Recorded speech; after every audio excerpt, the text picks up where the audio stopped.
Ողջույն սիրելի հեռուստադիտողներ, եթերում ազատ շփումն է։ Մասաչուսեթսի տեխնոլոգիական ինստիտուտի պրոֆեսոր Արեգ Դանագուլյանը Facebook-ի էջում գրել է. Եթե ինձ մեկ շաբաթ առաջ ասեին ՀՅԴ-ն դեմ է հանդիսանալու Ալիևի դեմ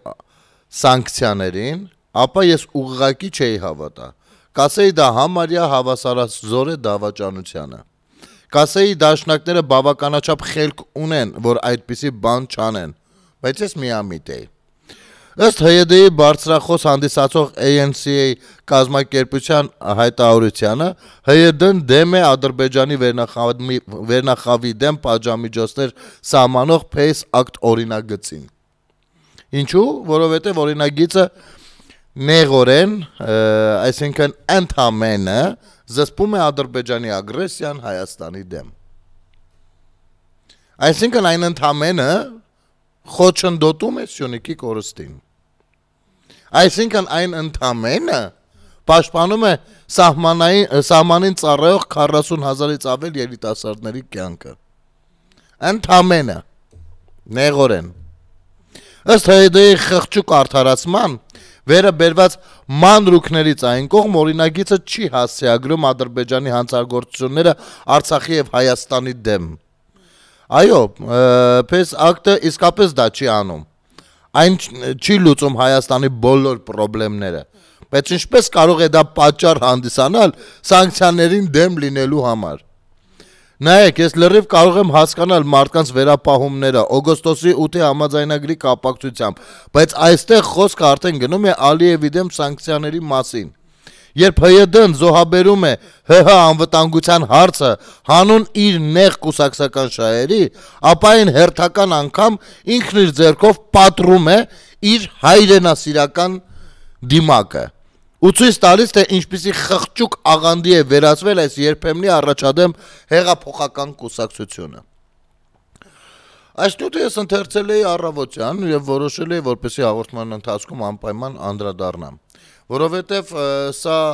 եզակի դեպք չէ։ Ի տարբերություն շատ հարգելի Դանագուլյանի, ես կհավատայի, եթե ինձ ասեին, որովհետեւ վաղուց ես կորցրել եմ իմ զարմանալու ընդունակությունը, հատկապես ոչ միայն դաշնակցական վերնախավի կուսակցության վերնախավի մասին է խոսքը, այլ առհասարակ բոլոր նրանց հանդեպ, ովքեր երբևէ կառավարել են Հայաստանը, որովհետև իրենց կառավարման ընթացքում ուզած թե չուզած, կամա թե ակամա եղել են գործիքներ շատ այլ ուժերի ձեռքում։ Եվ որպեսզի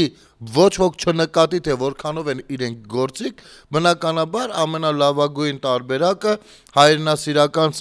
մշուշ ստեղծելն էր ու դրա ետևում գործել է։ Իսկ ժողովուրդն էլ, հանրությունը բնականաբար այդ հայրենասիրական կոչերին, լոզունգներին, երգերին, տաղերին, խոսույթներին, բանաստեղծություններին դեմ չէր գնալու, իր սրտով էլ է։ Հասկանում եք, եւ հենց այդտեղ է խնդիրը, երբ որ գտնում են քո թույլ կողմը որն է, ու հենց դրա վրա են աշխատում, եւ պարտադիր չի այդ կողմի վրա քեզ ցավեցնեն, ասենք թույլ կողմը մենակ նրա համար չի, որպեսզի ցավեցնեն, թույլ կողմը նաեւ նրա համար է, որպեսզի երկար աշխատեն ու դրա միջոցով կարողանան մյուս օրգանիզմի մյուս հատվածները նույնպես թույլացնել։ Հենց այդպես է եղել, վերցրել են ինչ են ասել։ Ու թուրքերը ցեղասպանեցին մեզ։ Սա ճշմարտություն է, ասում ենք, բայց մարդը սխալ բան չի ասում, չէ, ցեղասպանեցին։ Այո, ցեղասպանություն ենք վերապրել, ճիշտ բան ասում։ Մեր հայրենիքը զավթեցին, սխալ բան են ասում, ոչ, ճիշտ բան են ասում։ Երկեր մեր հայդուկապետերի մասին, լավ է դա, իհարկե լավ է։ Սողոմոն Թեհլերյան եւ առհասարակ Նեմեսիս գործողություն։ Ոչնչով չես կարող հակադարձել, այո։ Բայց երբ որ այս ամեն ինչը վերցնում դարձնում են իրենց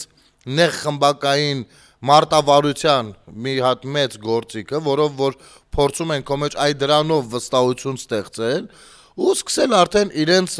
գործը անել, ու դա նկատում ես, ասում ես ոնց թե դու հայրենասեր մարդկանց ես, մենք հայրենասեր մարդկանց ոչինչ չենք ասում։ Նախ հայրենասիրության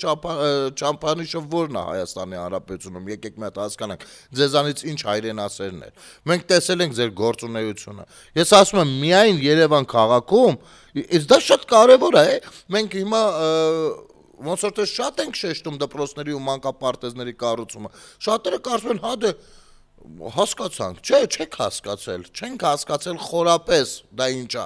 խորքային ձև, այ այսօր որ շատերը մտնում են TikTok հավելվածներ, մյուս, երկու հոգի նայում ես երկրորդ բառից իրար դանակը արում են, այդ ամբողջ այդ դաստիարակության պակասից է նաև,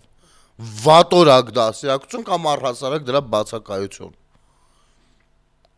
Եվ այսօր որպեսզի կարողանաս այդ հարցը լուծել, ոչ թե միայն պետքա ոստիկանության բարեփոխումներ լինեն, այլ պետական դաստիարակության բարեփոխում պետքա լինի։ Եվ երբ որ նայում ես միայն Երևան քաղաքում 100-ից ավել մանկապարտեզ են սեփականաշնորհել ու քանդել ու, չգիտեմ, պահեզ դարձրել, այլ բան դարձրել, գնացել մեջ ապրել, ինչ ուզել արել են։ 100 մանկապարտեզ։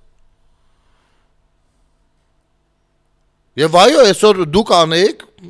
այդ 100 մանկապարտեզը թող իրենք քանդած չլինեին, լավ, այսօրվա իշխանությունը թող այլ բան աներ, բայց եթե առաջնային մեխերից մեկը դա ինչու պիտի դա չանի։ Հա դե ինչ են անում, մի հատ ասֆալտ են սարքում էլ, այո, մի հատ ասֆալտ են անում, իսկ դուք ոնց եք անում։ Բոլորս հիշում ենք այդ պատմությունները, ընտրություններից ընտրություն, կոնկրետ այս բակում մի կիլոմետր արեք, որ այս բակի ժողովուրդը մեզ ընտրի, հետո ընդեղ մի հատ կարկատան, հետո մյուսը։ Այդ չէ, 5 տարի շարունակ ասֆալտ են անում։ Եվ եկեք մի հատ դուք գնացեք սահմանամերձ գոտի կամ հեռավոր համայնք ապրելու ու այնտեղից ասեք, որ ասֆալտը կարևորագույն բան չի։ Գյուղեր կան, որ արդեն մայթեր է կառուցվում բրուշատկեքով սիրուն գունեղ, որ մարդիկ կյանքում չեն տեսել, իսկ ինչու չպիտի տեսնեն։ Բոլոր հարկերը մուծել են, լույսի փող տվել են, գազի փող տվել են, ջրի փող տվել են, ամեն ինչ արել են, ինչի համար գումար եք պահանջել։ Առողջության համար գումար եք պահանջել տվել են, մյուս, երեխեն ծնվելուց մաղարիչը արել են, դպրոց գնալուց մաղարիչը արել են, ինստիտուտի համար հանրակացանը վարձել երեխուն ուղարկել են, բանը, վարձը ժամանակով տվել են, եկել է պիտի գնա բանակ, ասել եք ձեր տղեն, բանը պիտի գնա պարտքը տա։ Ասել են, մարդը ինչքան էլ մտածել է, որ լավ, այդ պարտքը որտեղից գոյացավ, եթե ամեն ինչ ես եմ անում ու պետությունը ոչինչ չի անում, այնուամենայնիվ գնացել են, ծառայել են, պետք անհրաժեշտության դեպքում էլ պատերազմ կամ ռազմական գործողություններ եղել, մասնակցել են։ Այդ մարդկանց մի հատ մայթ արժեր կառուցել, թե չէ։ Մայթ։ Թե ձեր կարծիքով դուք որ փայլուն կոշիկներ եք հագնելուց եղել, այդ փայլուն կոշիկների հանդեպ ոչ մարդը ճաշակ ունեցել, ոչ էլ ցանկություն ունեցել, որ ինքն էլ հագնի։ Ու այսօր անուն են դնում, էլի, այն որ այդ ասֆալտ չեք սա։ Իմի 1000 անգամ ասել եմ, 44 օրյա պատերազմի ժամանակ մենակ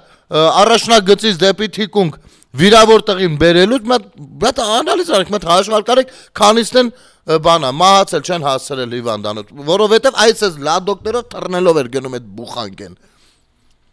ու ազիկը։ Մի հատ էլ գնում գալիս էր, վերջ շարքից դուրս եկավ։ Կարող է կապտեր, ասեն մեքենա չունենք էլ, պրծավ մեքենան, գնալուց ընթացքից պրծավ։ Այդրանք ենթակառուցվածքների մասին չեն եղել։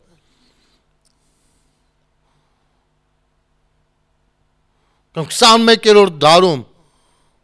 իսկապես, զարմանալի է, 21-րդ դարում մի ամբողջ պետություն, ինչի պիտի առաջնային ռազմավարական ծրագիր ունենա ասֆալտի կառուցումը, որովհետև հենց դա ենթակառուցվածքները տնտեսության մեջ առաջնային կարևորության բան են։ Բայց արի ուտեց, որ մեր տնտեսության մեջ առաջնային կարևորության բանը 30 տարի չեք արել։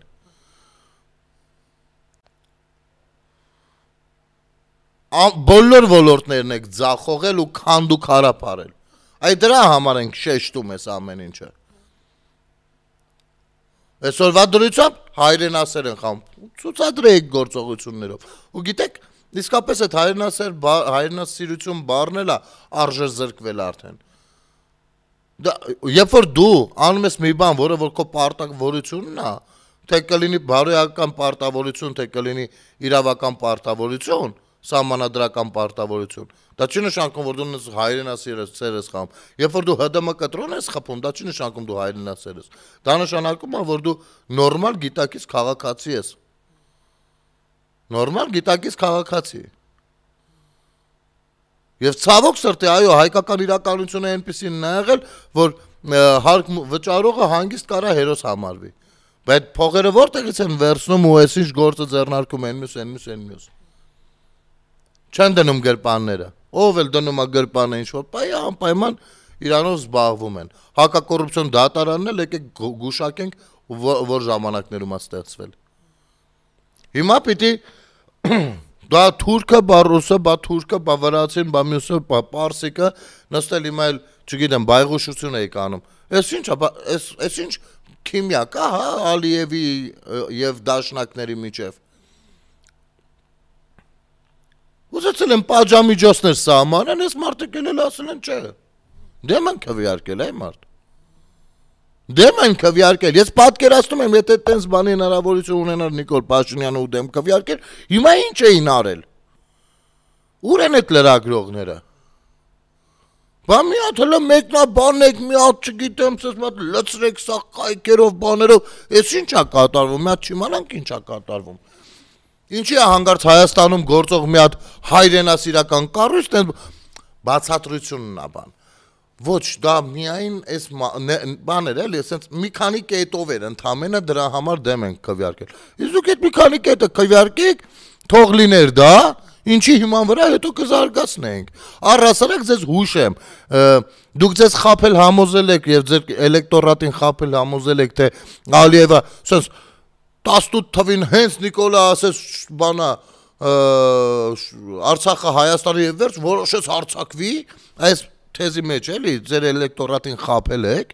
մեռանք բացատրելով, որ առհասարակ 2 տարում պատերազմ մենել հարձակողական գործողության ոչ ոք չի պատրաստվում։ Ու բոլորը շատ լավ գիտենք, որ այդ պետությունը 25 տարի շարունակ քիչ մի կողմից դիվանագիտական բլոկով, մի կողմից տնտեսական բլոկով, մի կողմից ռազմական ու ռազմավարական գործունեությունով եւ այլն, քիչ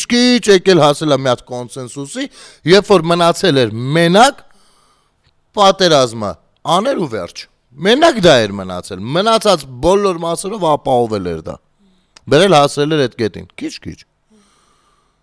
Իսկ դուք որպեսզի ձեր լավ գործընկեր Ալիևին կամ երևի Ռուսաստանից են ասել, հանկարծ sense բան չանեք, մեր ընկերն է։ Մերն է։ Որպեսզի հանկարծ որևիցե մեկին չնեղացնեք, անգամ այս պարագայում փորձում եք այդպիսի բան անել։ Գայանե Ասլամազյանին կխնդրեմ անպայման անդրադառնա այս հարցին, մեզ լուսաբանի բացատրի հասկանանք, այս ինչ է կատարվում։ Առհասարակ Ամերիկայում գործող ոդքասթեր անող, հաղորդումներ վարող, չգիտեմ, համացանցերում ելույթներ ունեցող, Պարքև Սրբազան, դուրս էիր եկել շպրոտից ներողություն էիր ասում, դոգից էիր ներողություն խնդրում, մա դուրս արի տեսնենք ես ինչ հաշիվ է։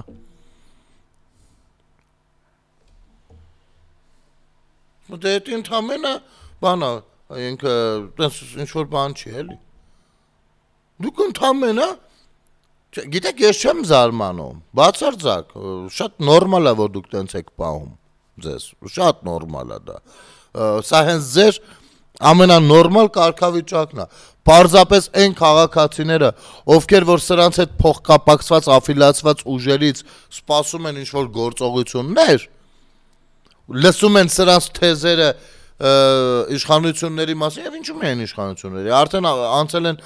արտախորհրդարանական ընդդիմությանը բան անել, փախարակելուն։ Երբ որ տեսնում եք դա, այդքան սրտներիդ մոտիկ մի ընդունեք, հավատացեք, ձեզ օգտագործում են ձեզ։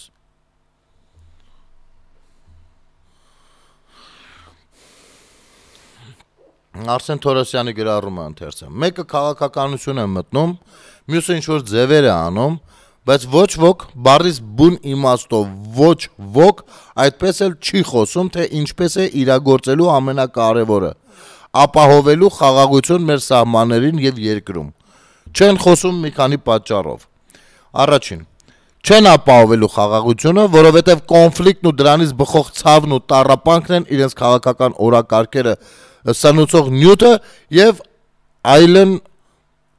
այլն բան, քան էսկալացիաները չեն անելու, չեն ապահովելու, քանի որ թքած ունեն մեր քաղաքացիների կյանքի եւ բարեկեցության վրա։ Սա ապացուցել են իմիջայլոց։ Չեն ապահովելու խաղաղությունը, քանի որ պետք է կասկածի տակ դնեն մեր պետության ինքնիշխանությունն ու տարածքային ամբողջականությունը իրենց տերերի պատվերով եւ հանուն վերջինների շահերի։ Երրորդ, չեն խոսում, որովհետեւ գաղափար չունեն դա ինչպես ապահովել իրականում, շատ բաների մասին գաղափար չունեն։ Չորրորդ, չեն ուզում խոստովանել, որ անելու են ուղիղ այն, ինչ մենք ենք անում, որպեսզի ապահովեն խաղաղություն, քանի որ դրանով իսկ ապացուցելու են մեր ճշմարտացիությունը։ Բոլոր դեպքերում էլ շատ ակնհայտ է այդ քաղաքական ուժերի իրական մոտիվները եւ թե ուր պետք է նրանց ուղարկել։ Եվ իսկապես ինչ են առաջարկել հեչցես։ Օրինակ, օրինակի համար այսպեսի մի բան ասեմ, միութենականության ջատագովներին այդ Վարդանիկա Քոչարյանը, Դաշնակցականը, Հանրապետականը խառնում, չգիտեմ, այս մեր ձևով, խարխի ձևով, այս ամեն միութենականության մասին։ Դու գիտեք, որ ռուս-ուկրաինական պատերազմին Ռուսաստանի կողմից կռվող արդեն մոտավորապես 6200 զոհ ունենք։ Հայ ժողովուրդը 6200-ից ավել զոհ ունի ռուս-ուկրաինական պատերազմում միայն Ռուսաստանի կողմից։ Այդ գաղափարները կլինեին միութենականության մասին, այդ գաղափարները կլինեին Ռուսաստանը մեր հայրենիքն է։ Ես տեսնում եմ մեկը կա, մի հատ մեկը կա, չանվանարկեմ, Սենց AI-ով, արհեստական բանականությունով ինչ-որ բաներ է անընդհատ սարքում, այս քաղաքական գործի, այն քաղաքական գործի, այս հասարակական գործի, մյուսի բաներով ու հայոյանքով, AI-ով սարքում դնում է, իմ մասին էլ է դաժը սարքել։ Ինքը ապրել է, ստեղից փախել է Ռուսաստան, Ես վերջերս էլ ինչ-որ չգիտեմ, մի հատ հարավային Ամերիկայի նկար էր ցույց տալիս, ասում էր տղա ես արի ստեղից գտի, սենց բաներ։ Ուրեմն Հայաստանի ես սրա մասին հետո առանձին եմ խոսելու, սպասում եմ դատարանի վճռին, որովհետև ինձ դատի ա տվել։ Նայեք ինչի համար։ Հայաստանի Հանրապետության դրոշի վրա իր ետնանկարը Facebook-յան, Հայաստանի Հանրապետության եռագույնն է, վրան գրած դենիկոլիզացիա 2 Z-ով։ Ինձ այդ Նիկոլ բառը չի անհանգստացել կամ Նիկոլից ազատվելու իր ձգտումը չի բան, այլ որ ֆաշիստական նշանը Z-ը դրված է մեր եռագույնի վրա։ Ես էլ մտնում եմ ինչ ուզում ասում եմ, սա իմ մեր խորհրդանիշն է, մեր դրոշն է։ Մեր դրոշն է։ Եվ ռուս-ուկրաինական խոսքը 2-3 տարի առաջ նոր է սկսվել պատերազմը այնտեղ։ Դու ուր ես թաթախում ուրիշ բաների մեջ։ Սա դրոշն է, այդ տղերքը, այս դրոշով են գնացել պատերազմ, այս դրոշն է ծածանվում 1000 տեղ։ Դու ես ինչ ես դրել Z-երով եսի մինչեր ես անում։ Մի խոսքով, մի մեծ պատմություն, այս վերջերս Պուտինի նկարն է դրած։ Այս Պուտինի նկարով ապրող Ռուսաստանում ապրող հայերին ես խղճում եմ։ Իսկապես խղճում եմ։ Այն մարդկանց ովքեր ասում են դեռ Ռուսաստանն է որ բան, այդ անգրագիտությանը ես խղճում եմ։ Հիմա 6200 զոհ։ Այ երբ որ մարդիկ այստեղի ժամանակին արտագաղթում էին Ռուսաստան աշխատելու, սկզբում աշխատելու խոպան ժամանակավոր 6 ամսով, 7 ամսով, հետո մի տարով, հետո 5 տարով, հետո ընտանիքներից կամ բաժանվում էին կամ լավագույն դեպքում ընտանիքին էլ էին տանում, երեխաները ապրում են այնտեղ, իսա կայսրությունն ու այնպիսի կայսրությունն է, որտեղ որ դու չես կարող քեզ ռուսաստանցի չհամարես։ Ուղեղդ այնպես են դպրոցում լվանում։ Հիմա այնտեղ ծնված արդեն երեխեքը մեծ տղերք են 6200 զոհ։ Այս ամեն ինչի մեղավորությունը ում պարանոցին է, երբ բանը ժամանակին Հայաստանի Հանրապետությունում վատ կառավարում իրականացրածների։ Այն որ մի հատ գեներալ ունենք սուտի ազգային ժողովում, որ Լրագրողը ասում է, բայց որ հեշտացնում եք Ռուսաստանում մնալը, մարդիկ ավելի շատ կգնան, հա, ասում են, ինչ անենք, թող գնան, մարդիկ աշխատեն, ապրեն, ինչ ա եղել։ Վատ, հա։ Գեներալ է։ Խնդրեմ, լավ, հա։ 4000 զոհը մոտավորապես բերել դարձրել եք 12000։ Իչակ, հիմա 5000-ը լոզունգ եք դարձրել։ Չգիտեմ ինչի եք հազարով ավելացնում, չգիտեմ ձեր սրտի ցանկությունն է, թե Ալիևին եք բան լսացնում, թե Ադրբեջանի ժողովրդին եք բան լսացնում, իրենց ցավերն եք ամոքում դրանով, չգիտեմ։ Բա 6200-ից ավել զոհ կա։ Խոսեք։ Դուք խոսեք, մենք գնանք կարճ դատարի մեր հետերում։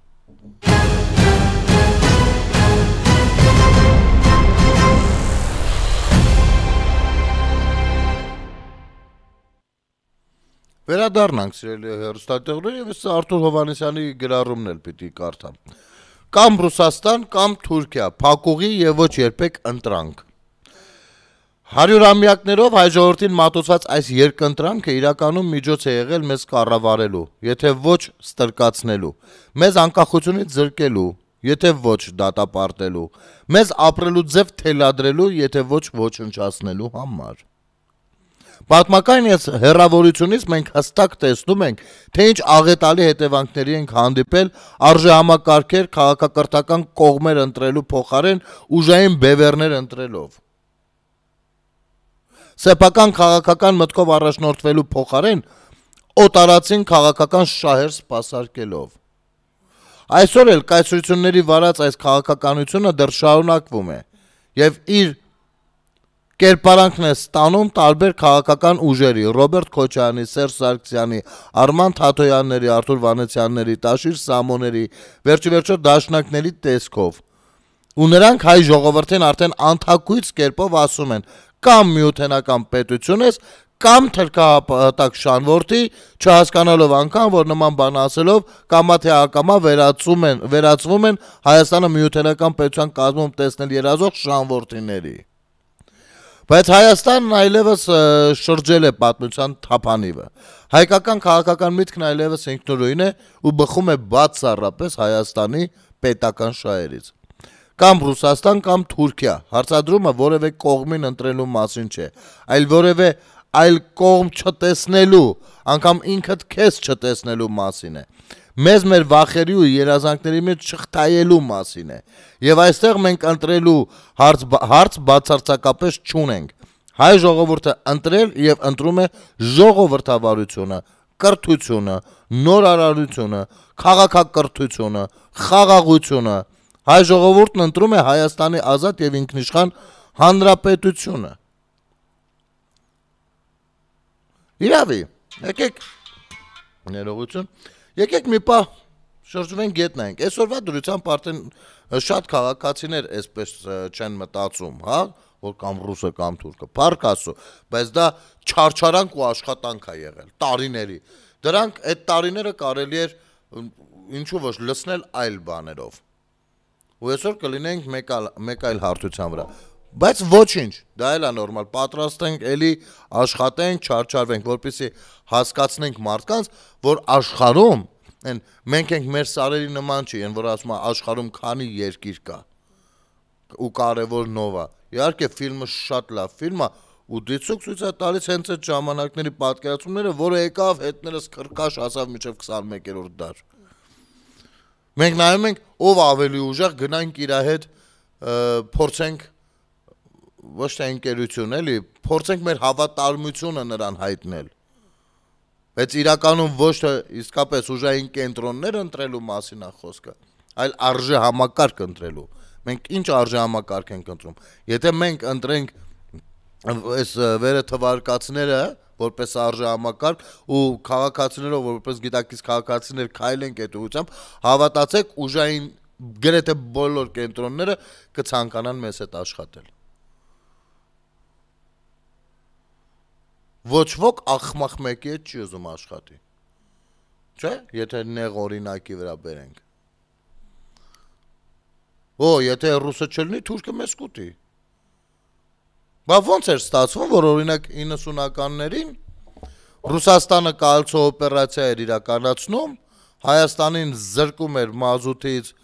ինչի արդյունքում լույսից եւ այլն, իսկ Թուրքիայից հացահատիկ էր գալիս օգնություն։ Ոնց էր ստացվում։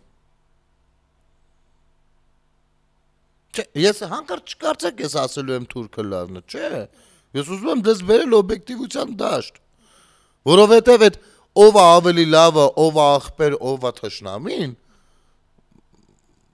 հետ ժամանակի մեջ, այսօրվա ժամանակի մեջ կապ չունի ու գործ չունի։ Այսօր դու պիտի նախ գիտակցես, որ ունես պետություն, մի հատ նայես ինչպիսի պետություն ես, ինչպես կարող ես այն ավելի զարգացնել ամենատարբեր ծրագրերով եւ փորձես դառնալ գործընկեր։ Եվ այդ պարագայում որ քո անվտանգությունը կլինի երաշխավորված։ Որ ոչ թե քո հաշվին կսկսեն իրար հետ կռիվ անել։ Այ ոնց են, եկեք ներքաղաքական օրինակներով բերեմ, հա։ Ամեն մեկը դուրս է գալիս, այս մեկը ասում է ես մեծ էլեկտորատ ունեմ, որ հիմա դուրս գամ փողոց մի 5000 հոգի դուրս կգա, այն մյուսը ասում է ես որ դուրս գամ 10000 հոգի դուրս կգա, այն մյուսը ասում է ախպեր 200 հոգի իմ գալուց դուրս կգան, բայց հաստատ դուրս կգան։ Մի խոսքով, այսինքն ամեն մեկը իր գործունեությունը առաջ տանելու համար իր հույսը դնում է իր էլեկտորատի վրա։ Չէ՞։ Հիմա պատկերացրեք պետությունների պարագայում։ Երբ որ օրինակ Ռուսաստանը միտեղ մի բան է խոսում, ինքը իր էլեկտորատի հաշվին է խոսում։ Ուզում եմ ես որ դուրս գամ ես ինչ բան անեմ, այս երկրները, որոնք հանդիսանում են Ռուսաստանի, այս պարագայում էլեկտորատը, հա, ասես համեմատականի մեջ, իրենք դուրս կգան։ Իրենք էլ կանեն դա։ Իրենք կքվյարկեն միջազգային հացիաներում այսպես, իրենք որպես պետություններ, իբր իրենց բանը մեր օգտին իրենց խոսույթը կշարադրեն եւ այլն։ Հիմա կարողացել է Ռուսաստանը հայ ժողովրդին, հիմա չէ, վերջին տասնամյակներում կարողացել էր հայ ժողովրդին եւ Հայաստանին դարձնել իր էլեկտորատի մի մասը։ Եվ որևիցե մեկը չի կարող ցույց տալ մինչև հեղափոխությունը համենայն դեպս մի հատիկ ԵԽԽՎ-ում բանում ինչ որ մի հատիկ ընտրություն, որտեղ որ մենք ռուսների հետ նույն ձևով չենք քվյարկել։ Որևիցե մեկը կարա ցույց տա, խնդրեմ ցույց տվեք, խնդրում եմ։ Ես չեմ գտել դες բան։ Ու երբ որ ինքը խոսում է Պարսկաստանի հետ, իրենք խոսում են ավելի մեծ մասշտաբի բաներից, չէ՞։ Ու հասկացնում են, որ Հայաստանն իրանն է։ Ես ասում եմ մինչև վերջին տասնամյակները։ Նույնը Թուրքիայի հետ, երբ որ երկրորդ համաշխարհային պատերազմից հետո Թուրքիայի հետ հարաբերությունները սրվեցին, առաջ ավելի ճիշտ, սրվեցին, նայի, սենց հարցեր կա, բա հայերը, բա ցեղասպանությունը, բա Մասիսարը, իրենք իմ ազդեցության գոտում են, ընդամենը մի ամիս է ինձ պետք որ քարոզներով պետական քարոզչական մեքենան աշխատի ու այդ ժողովուրդը մեր ու մանուկ դառնում են կոդեմ լավ բուֆեր ինձ համար, այսինքն դու այստեղ չես կարող խաղեր տալ, հասկանում եք։ Այ երբ որ ասում էր Փաշինյանը պետք է մի հատ հասկանանք ինչ ա եղել, ինչպես ա եղել, նաև սես բաները նկատի ուներ։ Իսկ աշխարհում էլ ուժային կենտրոններ չկային, թե մեզ թույլ չէին տալիս, որ մենք տեսնենք առհասարակ աշխարհն ինչ է։ Ինչու չէին աշխատում, օրինակ նայում եմ, արդեն այս վիզաների ազատականացումն է թեթև, նո ամեն դեպքում Շենգեն վիզա ստանալը թեթևանում, մյուս աշխատում են մարդիկ, չէ՞ այդ ուղղությամբ։ Ինչի համար, որ գնանք մեծ աշխարհ ճանաչենք։ Որ մի հատ հասկանանք, որ աշխարհը բացարձակ Ռուսաստանը չի։ Ես մի դեպք ձեզ պատմեմ, ինձ հետ պատած արձակուրդի օրերին։ Երևանից Գերմանիա էի թռնում, չէ, կներեք, Գերմանիայից արդեն Միացյալ Նահանգներ։ Ուրեմն դե ինքնաթիռի մեջ բան կա, չէ, ասի դե 12 ժամ, 11 ժամ պիտի թռնեմ։ Ասի միացնեմ կինո, բան, դիտեմ, ֆիլմ դիտեմ, մինչև հասնեմ տեղ։ Ու դե ռուսերենով էի փորձում տնել, այնտեղ լեզուները մի 7 լեզու է բերում, 7-8 լեզու է բերում, այդ տեղացից ռուսերենը գիտեմ։ ուզում եմ միացնեմ, չի ստացվում։ Չի ստացվում, սարդեսային բորտ ուղեկցուհուն խնդրեցի մոտենա, ասացի խնդիր կա էլի ոնց որ կօգնեք, ասաց ինչ լեզվով եք ուզում դնեք, ու ես զգացի, որ ես ամաչում եմ ասեմ ռուսերեն։ Ես զգացի, որ ես դե այդ բայրել մի քանի հոգի կան, չէ, քո շրջապատում։ Ես զգացի, որ ես չեմ ուզում ասոցացվել ռուսական աշխարհի հետ, այդ արժե համակարգի հետ։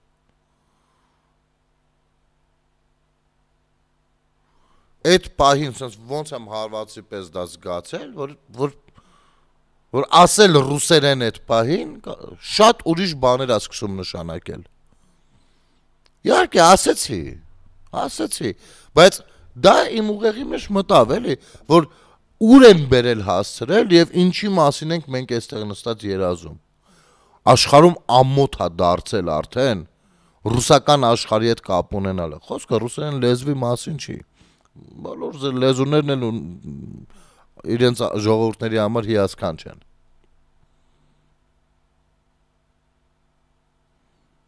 Հասկանում եք։ Աշխարհում ինչ արժե համակարգեր կան, աշխարհում ինչ են անում, ինչպես են մտածում։ Երեկոյան գիշերը դարձյալ, դե հենց ժամը 2-3-ը գալիս է, բոլորը հիշում են, որ սիրահարված են, ու մուղամը միացրած, գիշերվա 3-ին հանկարծ իրանց թվում է, որ մեր սիրտը հենց այդ երգն է ուզում լսի, բարձր միացած մեքենայով, չես, ես դանդաղ անցնում են, զարթնացնելով քնից բոլորին, իրանք ուժեղ տղերքն են, բանը, սա փնթիությունն է, էլի, ու հերթական անգամ այդ բանը որ եղավ, ասում դու ստեղ նայ, աշխարհի կեսը շրջել եմ, այսպիսի բան չեմ տեսել ոչ միտեղ։ Չեմ տեսել այսպիսի առհամարական վերաբերմունք մի քաղաքացին մյուս քաղաքացու հանդեպ։ Այսքան լկտի պահվածք ոչ միտեղ չեմ տեսել։ Այսքան դիմացինի իրավունքները չհարգել չեմ տեսել ես։ Այսքան ցածր մակարդակի ամենացածր մակարդակի բոմբժն էլ արտասահմանում չի դնի գիշերի 3-ին այտենց բարձր միացնի ունեց յանի ինքը դեմքա։ Եվ ոչ էլ իրանց մոտի ամենա միլիարդատեր մարդը դա կանի։ Իստե չէ, բա մե ծաղ չիմանան, բա աշխարհը չիմանա, որ ես սիրահարվել եմ։ Կամ այդ մեկ հրավառությունը թույլ են տալիս իրանց էլի 12-ին 1-ի կողմերը, չէ։ Բա մի հատ չիմանան մեր բալի ծնունդն է։ Բա մեր մամմայի 88-ամյակն է, բա մի հատ սաղ թող զարթնեն իմանան։ Սա ես չգիտեմ ոնց որակ է։ Մենք դեռ այդ մակարդակին ենք։ Մենք դեռ այդ մակարդակին ենք։ Ու խոսում ենք չգիտեմ ինչերից։ Այո, մաքսիմում պետքա հարց լինի, բա ռուսը չլինի, թուրքը մեզ կուտի։ Այ այս մակարդակի մտածողը այդ նույն բանը կարա ասի։ Դիմացինի հանդեպ ոչ մի հարգանք, ոչ մի նշույլ, ոչ մի բան։ Ուժը ցույց են տալիս մարդկանց նյարդերի վրա ազդելով։ Իհարկե, երբ որ իջնում մոտենում ես այդ ուժը տեղում տրակում, հա։ Իրենց ուժեղ տղայի կերպարը այդ թվում, բայց ինչի համար։ Սա ինչ մշակույթ է։ Այ որովհետև աշխարհաճանաչ չեք։ Այ որովհետև ձեր ուղեղը դրած է երկու գերտերությունների մեջտեղում ու ով ոնց ուզել տշել է ձեզ։ Այ դրանով դուք հենց այդ եք ցույց տալիս։ Մի գերտերությունը ուզեցել է տշել է դպրոց բան չի եղել, այն մյուս գերտերությունը ուզեցել է տշել է կախված եք եղել ապրիլի 24-ից ապրիլի 24 նա ծիծեռակաբերդ գնաք սեմուշկա չրտելով։ Ներեցեք արևածաղիկ եղևազրկելով։ Էսա։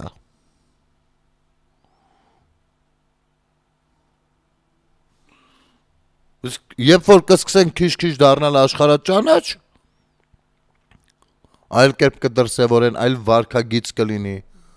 այլ կարգ ու կանոններ կլինեն եւ պարտադիր չի լինի ամեն մի օրենքը ընդունելուց գնալ մի հատ էլ հատ վերահսկողություն անել, որ անպայման այդ օրենքը կիրառվի։ Չէ, ես երբ որ ասում եմ մի քիչ իրավահպատակ քաղաքացի մենք պիտի լինենք, հենց սրա մասն եմ ասում, ու դուք կտեսնեք մեր շուրջը ոնց է ամեն ինչ ընկնում տեղը։ Ազգի կեսը ինֆարկտով է գնում, մյուս կեսը ռակով։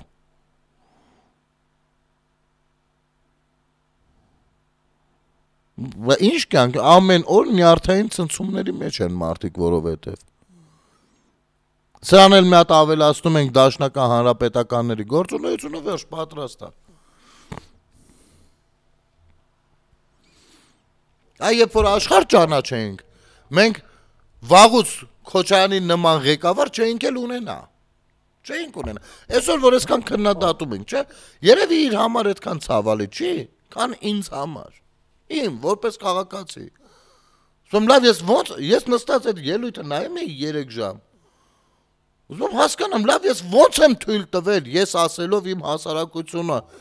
հայ մարդը, քաղաքացին, անկախությունից ընդամենը 8 տարի անց, ոնց եմ թույլ տվել, որ այսպիսի ղեկավար լինի Հայաստանում, ոնց, մարդը նստած 3 ժամ ինտերվյու է տալիս, ասում է, դու գիտեք ինձ հաճելի էր դուրս գալ այդ ընտրությունների ժամանակ 10-ից ավել հանդիպում ամբողջ Հայաստանով շրջել, 10-ից ավել հանդիպումներ ունենալ։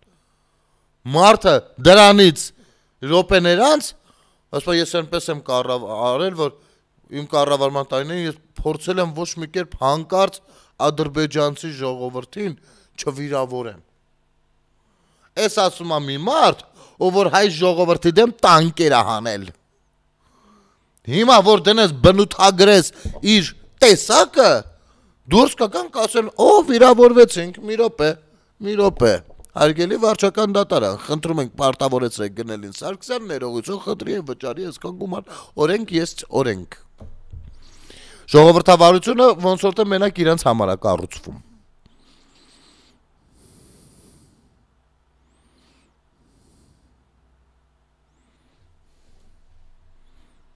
Բայց այն որ պիտի ժողովրդին դեմ տանկեր բերած լինելու համար վաղուց ճաղերը հետևում փտելուց լինեին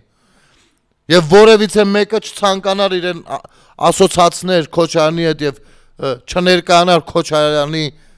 աջակից ընտանիքի անդամ կամ մյուս այդա կլիներ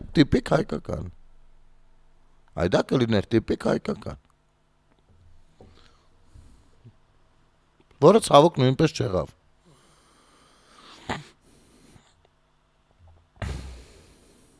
Խնդրեմ, այս մինուտն էլ ընթերցեմ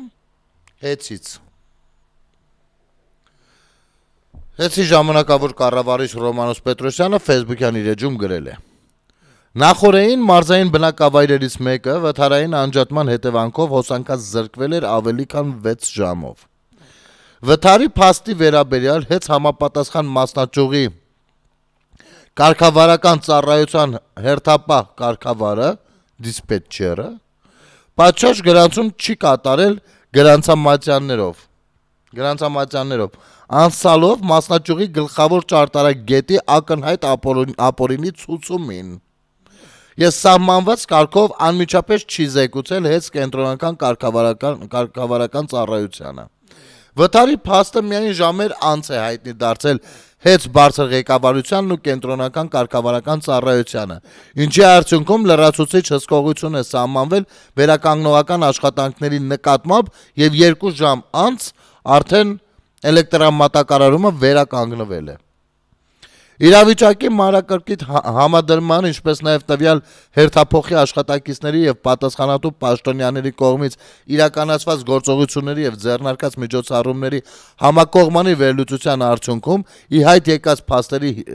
հիմամբ աշխատանքից ազատվել են մասնաճյուղի տնօրենի տեղակալ գլխավոր ճարտարագետը, մասնաճյուղի օպերատիվ կարգավարական ծառայության պետը, տվյալ ծառայության ավագ կարգավարը հերթապահը, մասնաճյուղի ցանցերից մեկի պետը, տվյալ ցանցի պետի տեղակալ գլխավոր ճարտարապետը գետը։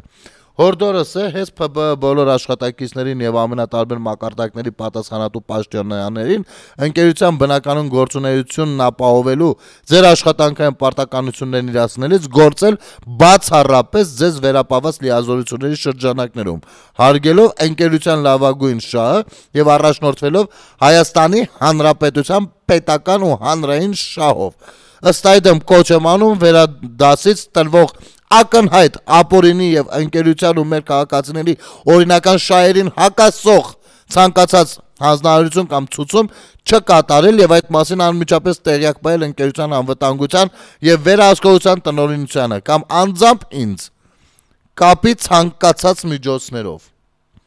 Ուրեմն ինչա ստացվել, երկու բառով ասեմ, հաղորդումը իր ավարտին է մոտենում։ Սաբոտաժ են արել, լույսը անջատել են, մի 6 ժամ չեն տվել, հետո տեղեկացել են